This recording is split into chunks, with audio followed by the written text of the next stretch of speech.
আমরা আমাদের সমাজে স্বামী স্ত্রীর মধ্যে যে ভালোবাসাটা দেখি, তারা এগুলো তো কল্পনা করতে পারে না। আপনারা আমার সাথে ভালো জানেন এগুলো।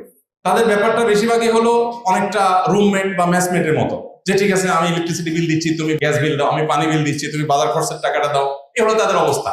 আমাদের পারিবারিক জীবনে যত অশান্তি থাকুক না কেন, দিন শেষে একজন স্বামীর সাথে একজন স্ত্রীর যে বন্ডিং, যে ভালোবাসা, এটা আসলে তারা কল্পনা করতে পারে না। এই অধঃপতনের পরও এখনো সন্তানরা বাবা মাকে যতটা ভালোবাসে, বাবা মা সন্তানকে যতটা ভালোবাসে, তারা তো এগুলো চিন্তা করতে পারে না। আমাদের এই সুখের জায়গাটাতে আমরা অনেকেই খুব যথাযথভাবে আমাদের উপলব্ধিটা সেভাবে আমাদের হয়ে উঠছে না, এবং আমরা হীনমন্যতায় ভুগি। অ্যাজ এ মুসলমান আমাদের ইসলামের চর্চাটা যেমন বাড়ানো দরকার, ইসলামটাকে বোঝা দরকার, ইসলামটা আমাদের পরিবারের মধ্যে খুব চমৎকার ভাবে গেঁথে দেওয়া দরকার এবং চর্চাটা বাড়ানো দরকার। এর ফলে কি হবে? আখিরাতের শান্তি তো পরে, আল্লাহ বলেছেন ওয়াল আখিরাতু খায়রুম ওয়া আবকা, সেটা তো পরে আসবে। পার্থিব জীবনে আমাদের আল্লাহ তাআলা প্রচন্ড রকমের শান্তি, মানসিক সুখ, মানসিক সান্ত্বনা, মানসিক সমৃদ্ধি সেটা আল্লাহ তাআলা দান করবে।